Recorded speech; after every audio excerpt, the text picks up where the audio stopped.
একই সঞ্জুকে ছাড়তে নতুন বায়না রাজস্থানের। শুধু জাডেজাই হবে না, ধোনিদের কাছ থেকেও আরো এক ক্রিকেটারকে চাইল আইপিএল এর দল। আইপিএল এর আগেই চলছে ট্রান্সফার। সঞ্জু স্যামসনকে ছাড়তে চাইছে রাজস্থান, কিন্তু কেন? সঞ্জু স্যামসন থেকে জাডেজা, চেন্নাই ও রাজস্থানের অদল বদলে তুঙ্গে জল্পনা। সঞ্জুর বদলে আসবেন জাডেজা ও কারেন। রাজস্থানের প্রস্তাবে চেন্নাইয়ে তোলপাড়। পাথিরানাকে ছাড়তে রাজি নয় ধোনি, তাই কি আটকে যাচ্ছে রাজস্থান চেন্নাই চুক্তি?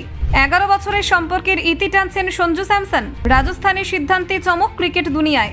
জাডেজার পুরনো ঘর রাজস্থান কি ফিরিয়ে আনছে তাকে? উত্তেজনা চরমে আইপিএল মহলে। ধোনি বললেন না, পাথিরানাকে ছাড়বে না চেন্নাই। চুক্তি ঝুলে রইল মাঝপথে। রাজস্থানের নতুন বায়নায় ধোনির রাতের ঘুম কেড়েছে। দেখুন ঠিক কী ঘটল।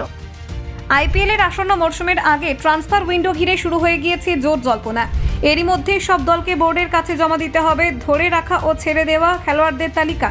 এর মাঝে সবচেয়ে বড় আলোচনার বিষয় হয়ে দাঁড়িয়েছে রাজস্থান রয়্যালস ও চেন্নাই সুপার কিংসের সম্ভাব্য অদলবদল। এই দুই ফ্র্যাঞ্চাইজির মধ্যে চলা কথাবার্তা আইপিএল এর ইতিহাসে অন্যতম বড় চুক্তি হয়ে উঠতে পারে বলে মনে করছেন অনেকে। রাজস্থান রয়্যালসের অধিনায়ক সঞ্জু স্যামসনকে চেন্নাইয়ে পাঠানোর প্রস্তাব নিয়ে শুরু হয়েছে এই গুঞ্জন। সূত্রের খবর, রাজস্থান ইতিমধ্যে সঞ্জুকে ট্রেডে দিতে রাজি হয়েছে যদি চেন্নাই তাদের দুই তারকা রবীন্দ্র জাদেজা এবং স্যাম কারিন ছাড়ে। চেন্নাইও নাকি প্রাথমিকভাবে এই প্রস্তাবে আগ্রহ দেখিয়েছে। তবে এখানেই শেষ নয়, আরও জটিলতা তৈরি হয়েছে রাজস্থানের নতুন দাবিতে। প্রথমে রাজস্থান কারেন ও জাডেজার বদলে সঞ্জুকে ছাড়তে চেয়েছিল, কিন্তু পরে তারা নতুন শর্ত দেয়। কারেনের পরিবর্তে চায় চেন্নাইয়ের শ্রীলঙ্কান পেসার মাথিসা পাথিরানাকে। এই দাবি মানতে চায় না চেন্নাই। দলের ম্যানেজমেন্টের মতে পাথিরানা ভবিষ্যতের অন্যতম গুরুত্বপূর্ণ বিনিয়োগ এবং ধোনি নিজেও তাকে দলের গুরুত্বপূর্ণ অংশ হিসেবে দেখেন। ধোনি ইতিমধ্যেই অধিনায়ক ঋতুরাজ গায়কোয়াড় এবং কোচ স্টিফেন ফ্লেমিং এর সঙ্গে এই বিষয়ে দীর্ঘ আলোচনা করেছেন। পাথিরানাকে ছেড়ে না দিয়েও কিভাবে এই চুক্তি করা যায় সেই দিকে এখন চিন্তা করছে চেন্নাই।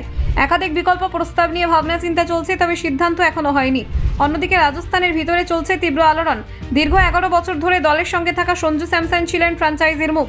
তার নেতৃত্বে দল একাধিকবার প্লে অফে পৌঁছেছে। তবে গত মরশুমের পর থেকে শোনা যাচ্ছিল সঞ্জু অন্য দলে নতুন করে শুরু করতে চান। সেই ইচ্ছের কথা নাকি তিনি রাজস্থান ম্যানেজমেন্টকে জানিয়েছিলেন। চেন্নাইয়ের পক্ষ থেকে এই প্রস্তাবে আগ্রহ দেখানোর কারণও স্পষ্ট।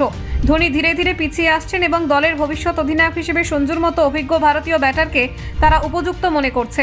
সঞ্জুর ব্যাটিং দক্ষতা এবং নেতৃত্ব গুণকে কাজে লাগিয়ে পরবর্তী প্রজন্মের দল গড়ার পরিকল্পনা করছে সিএসকে।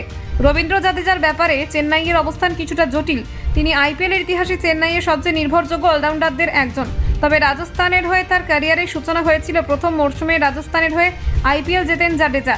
তাই পুরনো দলে ফেরা তার এক আবেগের ব্যাপারও হতে পারে।